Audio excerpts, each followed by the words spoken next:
ஓம் காகத்வஜாய வித்மஹே கட்கஹஸ்தாய தீமஹே தன்னோ மந்த பிரசோதயாத். ஓம் நாகத்வஜாய வித்மஹே பத்மஹஸ்தாய தீமஹே தன்னோ ராகு பிரசோதயாத். நேயர்கள் எல்லாருக்கும் வணக்கம். சனி பகவானோட காயத்ரி மந்திரம், ராகு பகவானோட காயத்ரி மந்திரம் ரெண்டையும் தான் இப்போ நீங்கள் கேட்டீங்க. எதுக்காக இதை சொல்ல போகிறேன் அப்படின்னா, மார்ச் 29 2025 இந்த மாசத்துல சனி பகவான் பயிற்சியாகி மீனராசிக்கு போக போறாரு. உங்க எல்லாருக்குமே தெரியும், இந்த பயிற்சி அப்படிங்கிறது திருக்கணித பஞ்சாங்கப்படி நடக்குது. எதுக்காக இப்ப நம்ம ராகுவையும் சேர்க்கிறோம் அப்படின்னு பாத்தீங்கன்னா, இந்த மார்ச் 29 சனி மீனராசிக்கு போறார். மீனத்துல ஏற்கனவே யாரு இருக்கா? ராகு இருக்கார். விஷப்பாம்பு ராகு அப்படிங்கிறவர் இருக்காரு. இந்த ரெண்டு பேரும் பார்த்தீங்கன்னா மே மாதம் 18ஆம் தேதி வரைக்கும் சேர்ந்து ஒரே ராசியில் இருக்க போகிறாங்க. இது ஒரு பெரிய ஆபத்து, அதே நேரத்தில் பேர் அதிர்ஷ்டம் ரெண்டும் கலந்து உங்களுக்கு கொடுக்கும். அதாவது சனி பகவான் கர்ம வினைகளை கூட்டி கழித்து அதுக்கு தக்கன பலாபலன்கள் அப்படிங்கிறத தரக்கூடியவர். ராகு யாரு அப்படின்னு பார்த்தீங்கன்னா, உங்களோட பரம்பரை கர்ம வினைகளை கூட்டி கழிச்சு யோகம் கொடுக்கக்கூடியவர். தாத்தன் பாட்டன் முப்பாட்டனோட கர்ம வினையெல்லாம் ராகு கொடுப்பாரு, உங்களோட கர்ம வினையை சனி கொடுப்பாரு.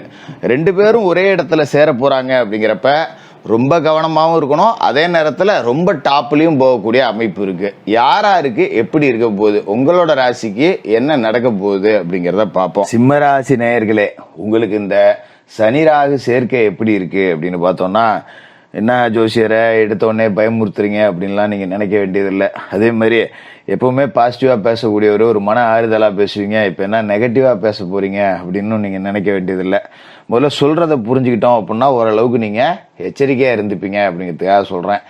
ஏன்னா இப்போ உங்களுக்கு கண்ட சனி அப்படிங்கிறது நடந்துகிட்டு இருக்கு. மார்ச் 29 2025 சனி பகவான் அஷ்டமஸ்தானத்துக்கு போக போகிறாரு. இருக்கையிலேயே சனி மோசமான ஒரு இடம் அப்படின்னு பார்த்தீங்கன்னா 8ஆம் இடம் அஷ்டமஸ்தானம் அப்படிங்கிறது தான். அந்த வீட்டுக்கு சனி பயிற்சியாகி ராகுவோட சேர போறார். மார்ச் 29 மே 18 வரைக்கும் ஒரு 50 நாள் அப்படிங்கிறது. இந்த 50 நாள் அப்படிங்கிறது உங்களுக்கு ஒரு சோதனை காலம். அஷ்டம சனி அப்படிங்கிறதே சோதனை காலம் தான். அதுலேயும் ராகுவோட சேர்ந்து அஷ்டமத்தில் ஒரு 50 நாள் இருக்க போறார் அப்படிங்கிறது ரொம்ப ரொம்ப கூடுதல் விழிப்புணர்ச்சியோடையும் கவனத்தோடையும் இருக்கணும். எதனால இதை சொல்றேன் அப்படின்னா, மற்றவர்களை விட சிம்மராசிக்காரர்கள் பெரிய ரோசக்காரர்கள். ஒரு சின்ன அவமானம் அப்படின்னா கூட தாங்க மாட்டோம். யாராவது எதிர்த்து பேசிட்டா கூட 1-2 அவனை பார்த்துடணும் அப்படின்னு நினைக்கக்கூடிய ஆளுங்க. அதே நேரத்தில் பார்த்தீங்கன்னா, கோவப்பட்டாலும் சரி போய் ஏதோ அவசரப்பட்டு பேசிட்டோம் அப்படின்னு இறங்கி போய் தானாக பேசக்கூடிய நல்ல மனசுக்கும் சொந்தக்காரங்க. சிம்மராசிக்காரங்க எரிஞ்சு விழுவாங்க, கத்துவாங்க அப்படிங்கிறதான் எல்லாருக்கும் தெரியும். ஆனால் அவங்க கீழே இருக்கக்கூடிய ஒரு நல்ல மனசு அப்படிங்கிறது பல பேருக்கு தெரியாது. அந்த மனசு காயம்படக்கூடிய சம்பவங்கள் அப்படிங்கிறது 50 நாளைக்கு நடக்கும். அப்படிங்கிறதால எதுலேயும் நீங்கள் கவனமாக இருக்கணும். குறிப்பாக கூட்டு தொழில் செய்யக்கூடாது. கூட்டு தொழில் செஞ்சுக்கிட்டு இருந்தீங்க அப்படின்னா கூட ஒப்பந்தங்கள் முறையாக இருக்கா இல்லையா அப்படிங்கிறத பார்த்துங்க. என்னதான் நமக்கு நெருங்கின நட்பு, என்னதான் நமக்கு நெருங்கின உறவோடு சேர்ந்து கூட்டு தொழில் செஞ்சுக்கிட்டு இருந்தாலும் கூட அதில் ஒப்பந்தங்கள் அப்படிங்கிறது முறையாக இருக்கணும். எழுதாட்டி எழுதிக்கோங்க. கரெக்டாக உனக்கு இத்தனை %, எனக்கு இத்தனை %, நீ இத்தனை நாள் லீவ் போட்டிருக்கியா, இத்தனை நாள் கரெக்டாக வரணும் போகணும், எல்லாத்தையும் முறையாக ஒப்பந்தத்தில் கொண்டு வந்துருங்க. அதே மாதிரி புதுசாக கூட்டாளி யாரையும் சேர்க்க வேண்டாம். ஒரு தொழில் பண்ணுறோம், இப்போ அஷ்டம சனி காலகட்டம் அப்படிங்கிறதால நம்ம கொஞ்சம் முதலீடு 10,000 தான், கையில் வேலை காசு கீசு இருக்குது, ஏதோ அடகடோ வச்சு நம்ம தொழில் பண்ணுறோம் போகிறோம் வரோம் அப்படின்னாலும் கூட முதல் 10 அப்படின்னு யாரையும் சேர்த்துக்காதீங்க. 10 ரூபா நம்ம சம்பாதிச்சாலும் சரி, 100 ரூபாய்க்கு ஆசைப்பட்டு இன்னொருத்தனை சேர்த்து உள்ள 10 போயிடுச்சு உள்ள கண்ணா அப்படின்னு புலம்பிக்கிட்டு இருக்க முடியாதுங்கிறதால கூட்டாளிகளை சேர்க்க வேண்டாம்.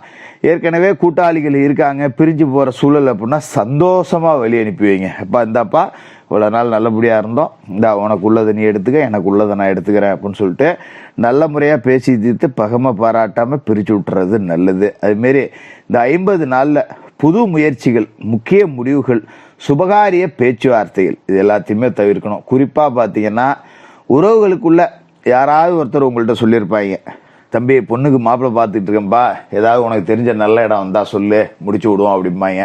அதுமாரி சில வீட்டில் பயலுக்கு ஏதாவது பொண்ணு இருந்தால் சொல்லுப்பா, அவன் சொந்த பந்தத்தில் நீ பொண்ணு கட்டின வகையில், அவன் மாமனார் வீட்டு வகையில் ஏதாவது பொண்ணுன்னு இருந்தால் சொல்லு அப்படின்லாம் வரும். தயவு செய்து சொல்கிறேன், அந்த மாதிரி விஷயங்களை சரிங்க பார்க்குறேன் அப்படின்னு சொல்லிட்டு அதோட மறந்துடுங்க. அதுதான் உங்களுக்கு நல்லது. ஏன்னா நம்ம ஒன்று பார்த்து வைப்போம், நம்ம நல்லது நினச்சி தான் செஞ்சு வைப்போம், அதில் ஏதாவது தப்பு நடந்து பெரிய பழியை நாம் சுமக்கிற மாதிரி ஆகிடும், பெரிய பாவத்தை சுமக்கிற மாதிரி ஆகிடும். அந்த மாதிரி விவகாரங்களில் தலையிடவே தலையிடாதீங்க. அது ஒரு முக்கியமான விஷயம் அப்படிங்கிறது. ஏன்னா 8ல் ராகுவும் சனியும் சேர்ந்துருக்காங்க அப்படின்னா கெட்ட பேரை தான் உண்டாக்குவாங்க. கெட்டவன் கெட்டிடில் கிட்டிடும் ராஜயோகங்கிறதெல்லாம் சனி ராகு சேர்க்கைக்கே என்னைக்குமே பொருந்தாது. அதை நீங்க புரிஞ்சுக்கணும். அது மாதிரி இதுல நல்லதே நடக்காதா ஜோசியர அப்படின்னு நீங்க கேட்கலாம். நன்மைகள் அப்படிங்கிறது நடக்கக்கூடிய அமைப்பும் இருக்கு. அதுக்கு முன்னாடி தீமைகளை சொல்லணும். ஒரு இடத்துல வேலை செய்யறோம் அப்படின்னா ஆணுக்கு பெண்ணால பிரச்சனை வரும், பெண்ணுக்கு ஆணால பிரச்சனை வரும். நம்ம சக ஊழியர்கள் தானே, ரொம்ப வருஷமா ஒன்னா தானே வேலை செய்யறோம். உரிமை எடுத்து ஏதாவது கிண்டலா நக்கலா நையாண்டியா பேசி விடுவீங்க. அவங்க அன்னைக்கு வேற ஏதாவது கடுப்புல இருப்பாங்க. அது பெரிய விஷயமாக்கப்பட்டு பூதாகரமாக்கப்பட்டு நமக்கு தேவையற்ற அவப்பெயரும் பழி சொல்லும் வந்து சேரும். அதனால ஆண்கள் பெண்கள்ட்டையும் பெண்கள் ஆண்கள்ட்டையும், அது வேலை செய்யற இடமோ பயணம் செய்யக்கூடிய இடமோ இல்ல உறவோ நட்போ சொந்தமோ கொஞ்சம் ஒரு எல்லையை வகுத்து பழகிறது அப்படிங்கிறது நல்லது.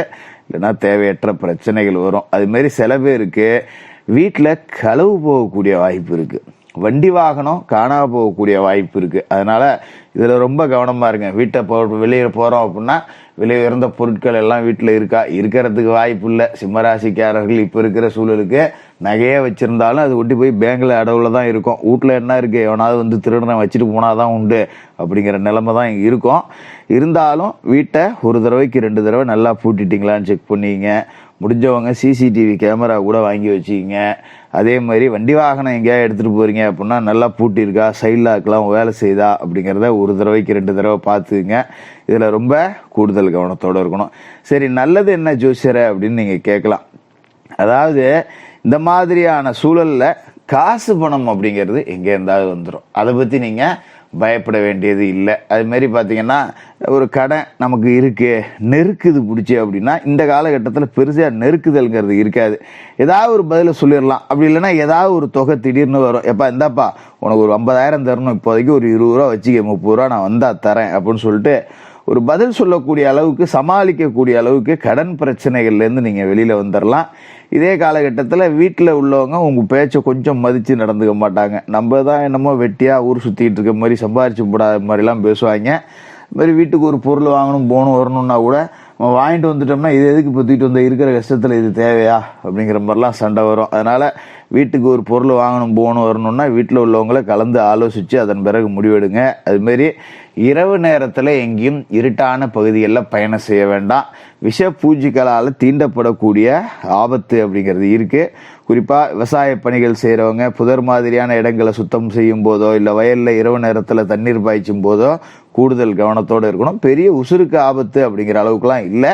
தேவையில்லாத பிரச்சனையை நாமளாக வரவழைச்சிக்க கூடாது.